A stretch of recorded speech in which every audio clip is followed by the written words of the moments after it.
Hello everyone. Today we'll be talking about a neck CT search pattern. This is an overview of the typical order I go through when I'm looking at a neck CT. Obviously, neck CT, if there's an indication, you sort of go by the indication. I mean, if the indication is sore throat, you go through your pharynx part of your search pattern first, and if it's something like concern for odontogenic disease, you go through dentition and potentially deep spaces first. But this is if I don't have really a good indication. This is the order I typically go through a neck search pattern. So the salivary glands are typically just your parotid glands, your submandibular glands, and the sublingual glands. So here are the parotid glands on the left, right here, and then parotid gland on the right there. What you're looking for when you're looking at these is obviously symmetry. You want to make sure they're roughly the same size. And you want to get a hang of what they look like normally, and if one of them looks like edematous or more dense than is typical, again, symmetry is your friend. If one of them looks more dense than the other one, that could be the one that's edematous, concerning for parotiditis or something like that.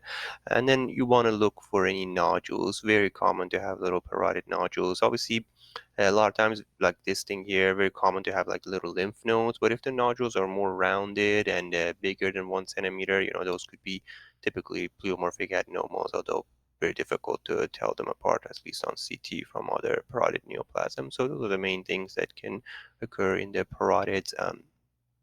If you're seeing that a parotid gland is inflamed, you obviously want to look for stones, particularly along the trajectory of the parotid duct.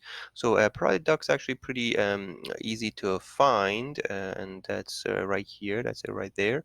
And the way you can find it is it's always going to be inwards of the zygomaticus muscle group. This is the zygomaticus muscle group. It's a muscle that comes all the way to the zygomatic arch. So you can typically find that. It goes all the way there. And then the parotid duct is always going to be interior to that. So this is it right there. That's a parotid duct.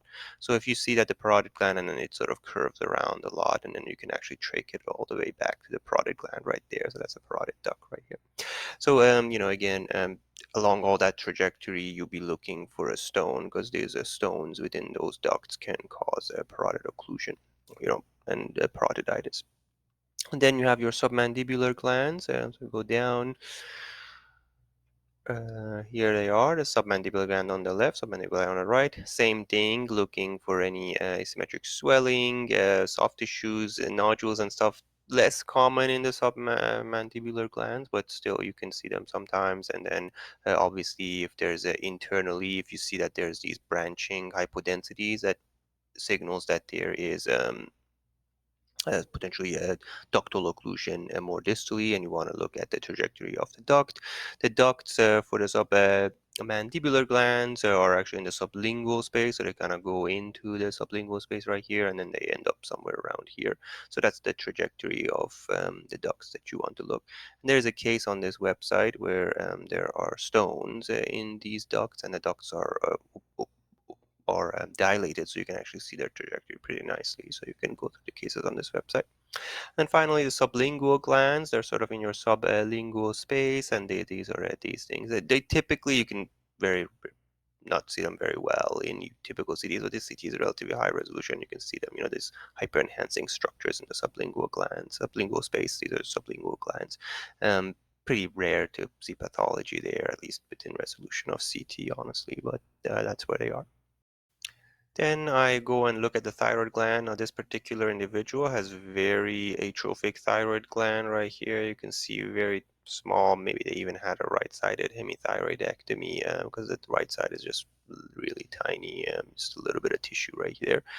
Main thing is you're looking for nodules here, and nodules, it's important to know the ACR guidelines for nodules, so you don't recommend to, follow up for every single, very common thyroid nodule.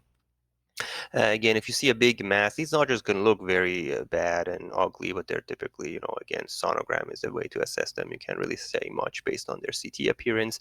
The only thing is, if they're like really bad and ugly, just take a quick look at your internal jugular veins and make sure they're not actually going into the internal jugular veins in the form of a tumor thrombus or something like that. So that's the only thing to keep in mind, and know the ACR guidelines.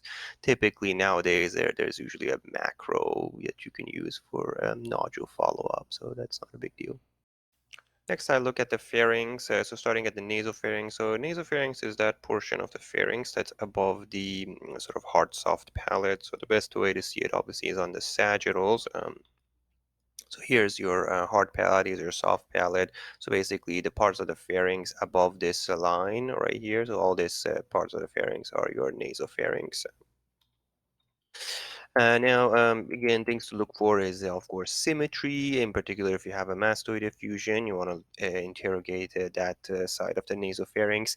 The anatomy of the nasopharynx everyone likes to talk about is right here. So this protruding structure here, that's called the turrus tubarius, and sort of the fossa more sort of internal to that is the fossa of Rosenmuller. That's a very common site for nasopharyngeal cancers.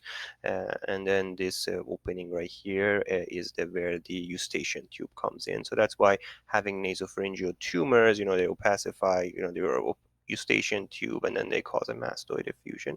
So that's the basic anatomy of the nasopharynx. Right, so oropharynx obviously lies inferior to the nasopharynx, and then its inferior margin is really the margin, the inferior portion of the epiglottis, sort of wherever the epiglottis sort of forms a reflection. So right around here, that's the epiglottis, and that's red. So the oropharynx would be between sort of this soft palate, hard palate line, and right here, all this area would be the oropharynx.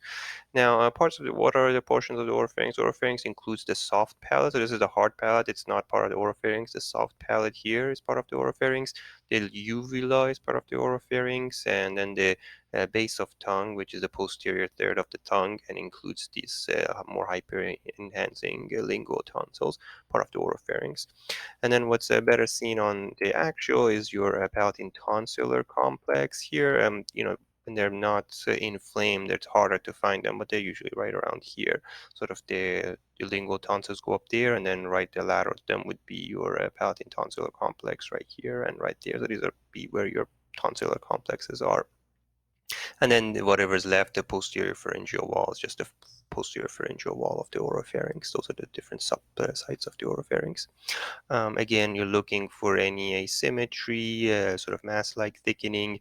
And then when you go inferiorly, the vallecula, like here and there. So this is the epiglottis, and then the vallecula are these portions of the oropharynx that lie between the epiglottis and the base of tongue. So these vallecula are also very important because a lot of times sort of you can have squamous cell carcinomas right here, and then one of the valleculi would be a face. So all this is still part of the oropharynx. So the vallecula are considered part of the oropharynx. So basically, oropharynx goes all the way down to here in the vallecula.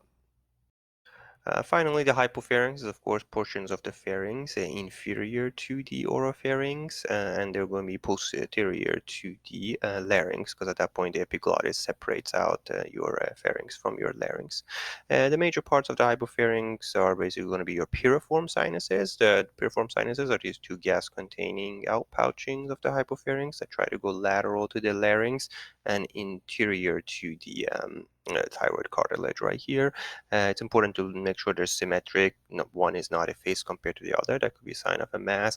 It could also be a sign of just mucus and stuff in there, but effacement is something to always look out for, especially if you're looking for cancer.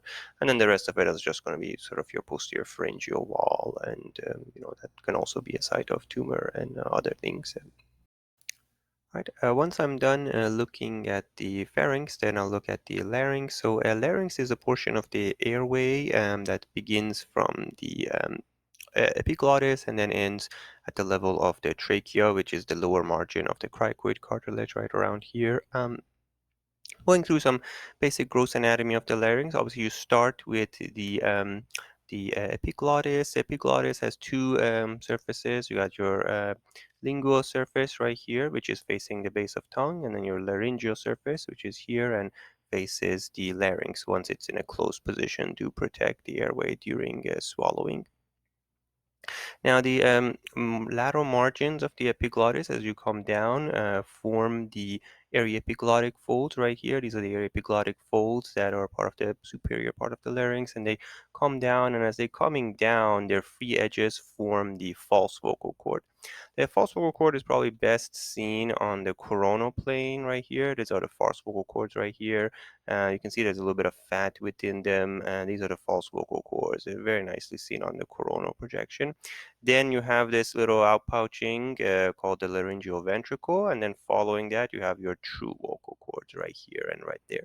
The true vocal cords are of course going to contain muscle, and that's your thyroid retinoid muscle. So that's what gives them this much more muscular attenuation compared to the fat attenuation of the false vocal cords. Speaking of fat, there's some important fat compartments in the larynx to know about.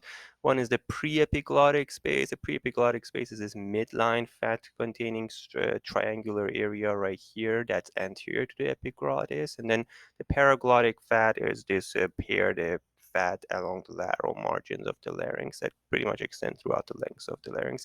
Involvement of these fat spaces is very important in the setting of tumors because they have surgical implications. So it's important to mention those if you're dealing with a tumor, whether there's involvement of the paraglottic fat or not. And then talking about now the laryngeal skeleton is another important anatomy to be aware of. So you have your thyroid cartilage here. There's going to be variable amounts of calcification or ossification. I mean, this is frankly ossified. You can see this bone marrow. Then you've got your cricoid cartilage here, the cricoid right there, again, partially ossified here, partially not. And then here, lastly, you will have your arytenoid cartilages right here. The arytenoid cartilage, of course, is where the thyroarytenoid muscle and by definition, the true vocal cord attaches. So those are your part of your osseous larynx. In the setting of trauma, sometimes if you have like a laryngeal hematoma, always look at these cartilages to make sure they're not fractured. On occasion, you'll see fracturing of the cartilages. And when they're ossified, it's pretty easy. I mean, it's just like a fractured bone any other place. But when they're not ossified, it can be more challenging. There'll just be like a little contour irregularity here. Like you can see here, this portion of the thyroid cartilage is not ossified. So sometimes you can just see a little break of this non-ossified cartilage, etc. So now, when you talk about the larynx, so you do define different portions of the larynx. You have the supraglottic larynx, the glottic larynx, and the subglottic larynx. And this all has to do with sort of the laryngeal ventricle as well as the cricoid cartilage. So the space between the laryngeal ventricle and the epiglottis is the supraglottic larynx. So basically, from the epiglottis all the way to this laryngeal ventricle, you have your supraglottic space. Starting at the laryngeal ventricle and going 1 centimeter inferior is your glottic larynx, which basically includes your true vocal cord as well as the anterior and posterior commissure. Anterior commissure is right here where the true vocal cords attach together, and then the posterior commissure is this space between the true vocal cords on either side. And then the subglottic space is from 1 centimeter below the laryngeal ventricle, so 1 centimeter below, to the inferior border of the cricoid cartilage. So this is now right here as cricoid cartilage has ended. You're now in trachea proper. Now, when I'm looking at the larynx, obviously I just extend it down and make sure I look at the trachea as well, just to be complete as far as assessment of the larynx. Now here I've specifically shown you a case where the larynx is open. On the next slide, I'll show you a case where the larynx is closed because you can't always rely on this open configuration of the larynx. So here's a case where the larynx is actually closed, and this is our main neck CT that I've been using for this lecture. As you can see here on the coronal, the larynx, or on the actual, perhaps better, the larynx is completely closed. These are your arytenoid cartilages. However, you can still say that this right here, this is the arytenoid cartilages, and these muscular areas, that's your true vocal cords. And you can see it on the coronal nicely. You have these muscular areas right here. These are your true vocal cords. And then on top of it, you see these fat-containing regions, which are extensions of the paraglottic fat coming down along the epiglottic folds. So this would be the location of your false vocal cords. And then somewhere in between, obviously, would be the laryngeal ventricle. So even when they're opposed like this, if your study is good enough quality, you'll be able to tell at least where the different sub-components of the larynx are. It becomes much more problematic to try to detect like small tumors and things like that in the larynx, but that's not really isn't really your job when you're doing these CTs to detect the mucosal lesions. Mucosal lesions obviously require direct visualization by ENT, but invasion of the cartilages and things like that, you can still tell based on, even when they're opposed. Right, so next up, I'll look at the lymph nodes. Now, lymph nodes, there's a numbered classification that's very commonly used in head and neck radiology and pretty good consensus. It's described in this particular article. If you want to click on this link, just hold Control and click, and that would make this navigation pane go away so you can actually click on the link. But basically, it's defined in a completely geometric fashion. So it's not entirely, based on fascias and things like that. It's a little bit arbitrary at times, but it is a nice in that it causes a lot of consensus because of how geometric it is and not relies on what you expect a space to be. So, going through these in order, level 1 lymph nodes. So level 1 lymph nodes comprise the submandibular and submental lymph nodes. Level 1 lymph nodes, all of them are going to be above the hyoid bone. So right here, that's the hyoid bone. So it'll be all above the lower margin of the hyoid bone right here. So it'll all be that. They'll always be anterior to on every slice, they'll be anterior to the posterior margins of the submandibular glands. So these are your submandibular glands right here. These lymph nodes, level 1A and 1B, always are going to be anterior to this posterior margin.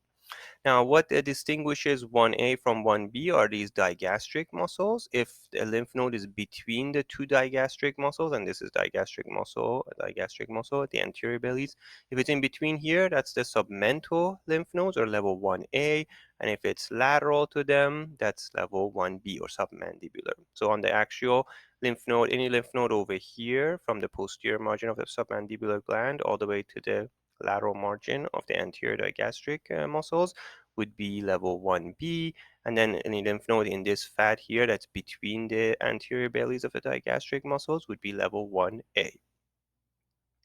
Next up, we have our jugular chain lymph nodes, which are level 2, 3, and 4. So level 2 is going to be above the hyoid bone, so above the inferior margin of the hyoid bone. So anything above this level, this is the bottom of the hyoid bone right here. So anything above it is going to be level 2. The anterior margin of level 2, obviously, is the posterior margin of the submandibular gland right here. And then the posterior margin is actually the posterior border of the sternocleidomastoid muscle. So it really goes quite a bit posterior. Then the medial margin of the spade, where you classified something as level 2, is actually the medial margin of the internal or common carotid artery. Usually it's internal carotid artery, it is high up, but common carotid artery more lower down for level 3, for instance. So basically, any lymph node that happens to be here from the posterior edge of the sternocleidomastoid muscle all the way to the posterior edge of the submandibular gland and happens to be medial to the medial margin of the common carotid artery or internal carotid artery right here, all these lymph nodes would be your jugular chain level 2 lymph nodes. Now, what distinguishes A from B is if they happen to be posterior to the internal jugular vein, they'll be B, so they'll be 2B. If they're anterior to internal jugular vein or touching it. So if a lymph node touches the internal jugular vein, it's considered to be a 2A lymph node, or if it's anterior. So this lymph node right here, it's anterior to the internal jugular vein, that's a 2A lymph node. This lymph node here, it's posterior, that's a 2B lymph node. And then this one right here would be a 5, but we'll get to that in a little bit. Now, level 3 very similarly defined to level 2, just it's going to be inferior to the inferior border of the hyoid bone, and then it's going to be superior to the inferior margin of the cricoid cartilage. So here's the cricoid cartilage, so it'll be above this level. This is it just disappeared. So all lymph nodes will be above this level and below the inferior margin of the hyoid bone, so right here. And again, their outlines are the same. So they'll be from the posterior margin of the sternocleidomastoid muscle right here. They'll be medially. They'll be medial. They'll be lateral to the medial border of this internal or common carotid artery, and then the anterior margin. That's not really a well-defined anterior margin for these guys. Right, so below the lower margin of the cricoid cartilage right here, so this level and below, you have your level 4 lymph nodes. Now the medial margin is again the medial margin of the common carotid artery. Now the posterior margin is no longer the posterior edge of the sternocleidomastoid muscle. That's because it's pretty horizontal, and as you can see, the posterior margin of it is actually below the internal carotid, the common carotid artery. So uh, to see where the posterior lateral margin is, you have to find your anterior scalene muscle. To find the anterior scalene muscle, you go and find your first rib, the anterolateral aspect of it, and it's basically the muscle that attaches on the anterolateral aspect of the first rib. So that muscle right here, you can see this is the first rib, it attaches there. So you find that, keep track of it, and then basically you draw a line between the edge of your sternocleidomastoid muscle and the edge of the anterior scalene muscle right here. And this slanted line defines where the posterior lateral margin of level 4 lymph nodes is. So basically any lymph nodes between this line and that posterior line by the medial margin of the common carotid artery is going to be your level 4. Now the inferior border of level 4 is defined by the clavicle. So basically you only have level 4 where you can't see the clavicle. So you see at this level, basically wherever this margin here is basically the absolute lateral margin of your level 4s. So basically everything here between this line and the medial aspect of the common carotid is level 4. But as you go down further, see here, right here, now no lymph node that's lateral to this plane here is going to be level 4, because at that point all these lymph nodes here are actually below the clavicle, so they're no longer level 4. So once you start seeing the clavicle go to here, that means level 4 has effectively ended, basically. Level 5 lymph nodes are going to be posterior to the posterior margin of the sternocleidomastoid muscle, and then they're going to be anterior to the anterior margin of the trapezius muscle. This is one is the trapezius muscle. So basically all lymph nodes between this and that are going to be your 5A lymph nodes. Now, the superior margin of 5A is going to be the skull base, so basically anything here that's going to be posterior to the sternocleidomastoid muscle, and the trapezius muscle is going to be 5A. And then the inferior margin of 5A is the lower margin of the cricoid, so here, right there. So that's the lower margin of the cricoid. Now 5B then starts at the lower margin of the cricoid. The one thing to note about 5B is just like in level 4 lymph nodes, you had that slanted line from the anterior scalene to the posterior margin of the sternocleidomastoid muscle. For 5B, you also have to use that line instead of just the posterior margin of the sternocleidomastoid muscle. So for 5B, it'll be like this slanted line right there, and then this would be the anterior border of the trapezius muscle. So basically any lymph node between that slanted line here and this anterior margin trapezius, this would be your level 5B. It becomes a little bit tricky because this trapezius muscle really starts to fan out. So, this is the anterior margin of it right there. Also, 5B is going to be bound by the clavicle.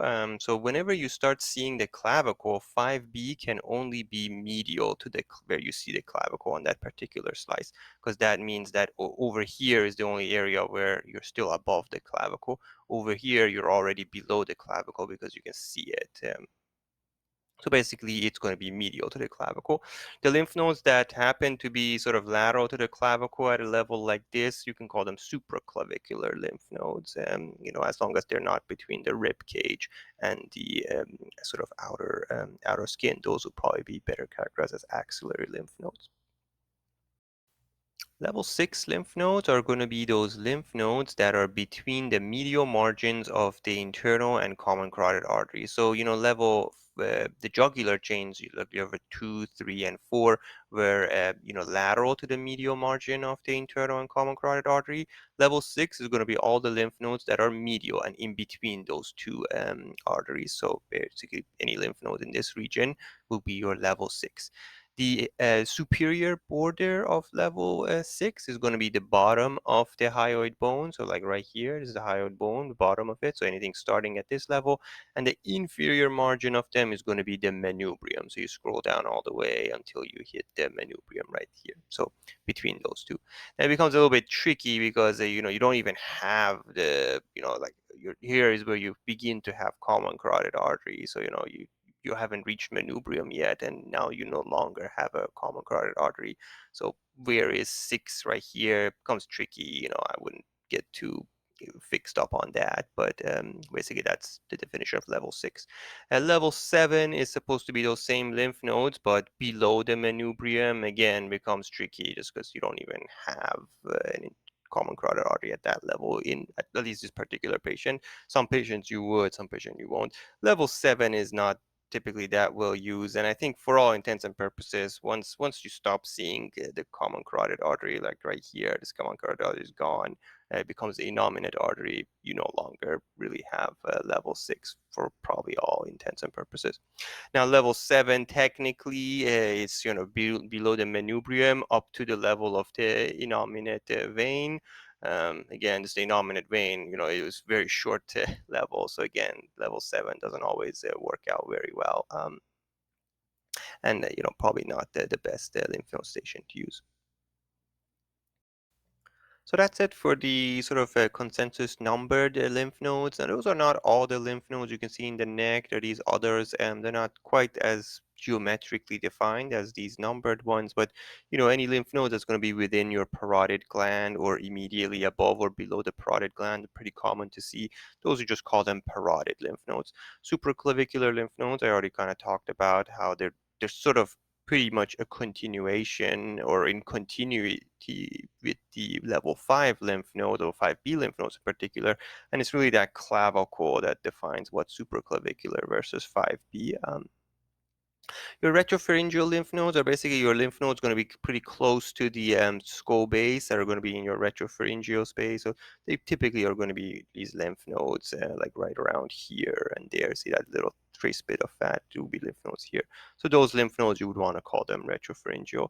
And then occipital and post-auricular lymph nodes. So occipital lymph nodes would be like right around here. Post-auricular lymph nodes would be posterior to the auricle. Then again, where one starts and the other one ends is not quite as well defined in my opinion, but those are some other named lymph node stations you can use. So next up, I'll talk about the deep spaces. And deep spaces, we would typically talk about suprahyoid and infrahyoid deep spaces. Suprahyoid being above the level of the hyoid bone, obviously, and infrahyoid below the level of the hyoid bone.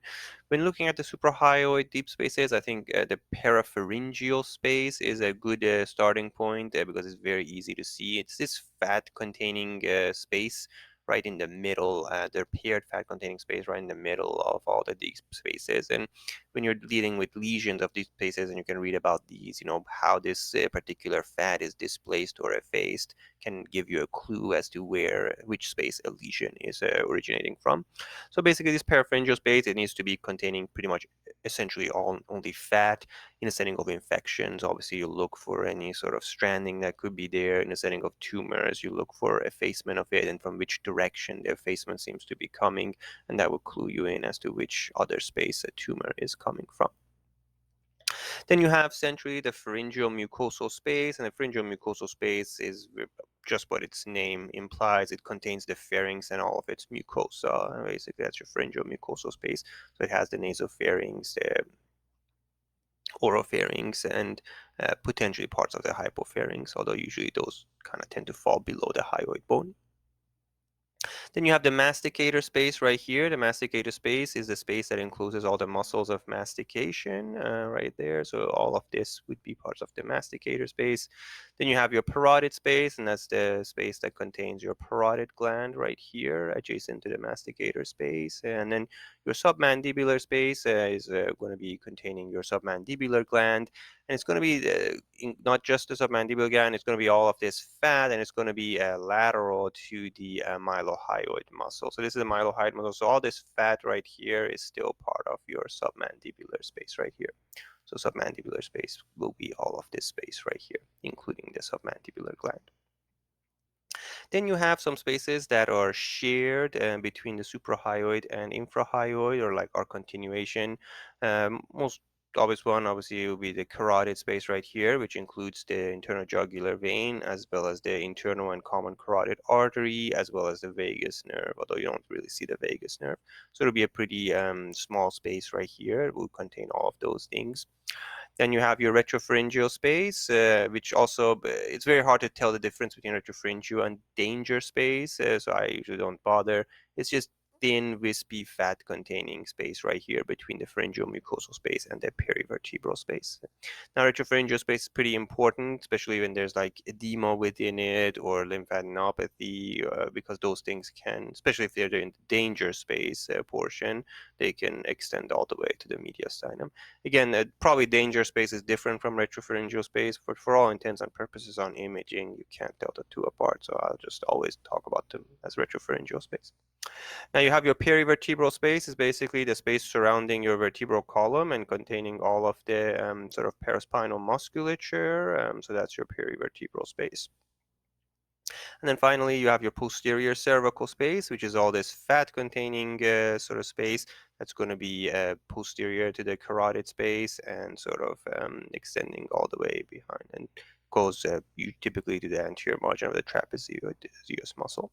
Note that the posterior the posterior lymph nodes were defined as posterior to the edge of the sternocleidomastoid muscle, but that's because that's an entirely geometric definition. The true posterior cervical space, which is bound by specific fascia that you can't really see, actually goes from the carotid space, so it'll start somewhere around here and includes all that. So the posterior cervical deep space is actually different from level 5 lymph nodes.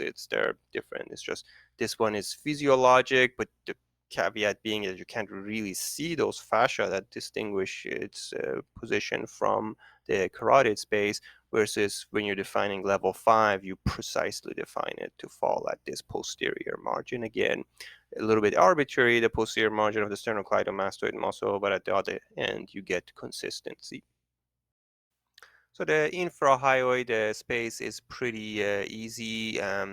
The only unique space it has is the visceral space, and the visceral space just starts, below the hyoid bone. Is basically all this central stuff, including your larynx, your hypopharynx, your laryngeal skeleton, which is all these cartilages, and going all the way and including the thyroid gland. Those are all parts of the visceral space. It's basically a continuation of the pharyngeal mucosal space, but going into the infrahyoid neck. And then obviously the rest of your spaces, the carotid, retropharyngeal, perivertebral, and posterior cervical space, all sort of are continuations of their suprahyoid counterparts. So once you've looked at all those things, you probably answered whatever question they got the next CT for. So now it's time to look for everything else. You obviously got to look at all the vessels. These CTs are usually done in the venous phase. So you're going to see both arteries as well as the veins. Now I had a CTA lecture on the arteries and how to look at them, so I won't go over that again. Just remember that these studies, though, are obtained in the venous phase, so you have to make sure to look at the veins too, especially your internal jugular veins, because they'll be pretty nicely opacified, etc. And then make sure to look at your durovenous sinuses as well. So, your sigmoid sinuses right here, your transverse sinuses, and then your superior sagittal sinus, the portions that you can see, as well as, your kind of your straight sinus coming up, and then whatever you can see of the, your great cerebral vein and the veins of the internal cerebral vein. I typically look at the vessels from the bottom to top, so by the time I'm done looking at them, it's a good time to put on my brain windows and just look at the brain, make sure there's no hemorrhage, no masses, no collection, etc. Typically not much of the brain is included, but still important to look there. Once I'm up looking at the brain, I just put soft tissue windows back and I look at the visualized portions of the orbits, then put the bone windows on, look at the visualized portions of your paranasal sinuses, as well as the visualized portions of the mastoids. And again, I had a full maxillofacial CT search pattern that you can look at for more detailed descriptions of what kind of stuff to look for here. Then I go all the way back down, put my lung windows down, and just look at the lung apices. I typically just focus on it half a lung at a time, so anterior half. Then I come up again, looking at the posterior half of this lung, and then I go to the other side again, anterior half, and then coming back down the posterior half of the lungs. You should really look at the dentition separately from the bones in all of your CTs where you see the teeth. That's because the teeth, the enamel of the teeth are actually much more dense than bone. So you have to use windows with much higher window widths compared to bones. You start with your bone window and then you adjust your window until the width is much higher, and you adjust it so that you can clearly tell the distinction between enamel and the dentin. And then here's a nice view of enamel, dentin, and then the pulp of the teeth. And again, a lot of times it's not uncommon to get these CTs for concern for odontogenic disease. So you look at the teeth, see if there's any tooth that has a lot of dental caries, or if any tooth has a pretty prominent periapical lucency. So periapical lucencies would be like little lytic portions of the bone right next to the root of a tooth. That's typically going to be carious. Wherever you see a periapical lucency, focus on that area, put your soft tissue windows on, and then see if there's any sort of fluid right next to it or rim enhancing collection, because that could be concerning for an odontogenic abscess. And obviously, if you see a lot of evidence of cellulitis, interrogate the adjacent teeth. And if any of the teeth look bad, even if there's no abscess next to them, still mention those specifically in your report, because chances are that cellulitis is from those bad teeth, and they might want to take them out as part of the treatment. Finally, you put your bone windows on and just look at the bone. So as you're coming through the thoracic inlet, you obviously look at your spine, but also look at the ribs that you can see on both sides. Look at the portions of the manubrium and sternum you can see on both sides, the clavicle, and any portions of the um, scapula that you can see. You come up, look at your vertebral column and your spine. If there's degenerative change, I usually just say there's multi-level degenerative change. I don't bother too much, especially if the indication isn't for degenerative change. Of course, if you have a very young person and you see some big disc herniation or something like that, then you make a mention of it. But otherwise, I tend not to get too crazy about it.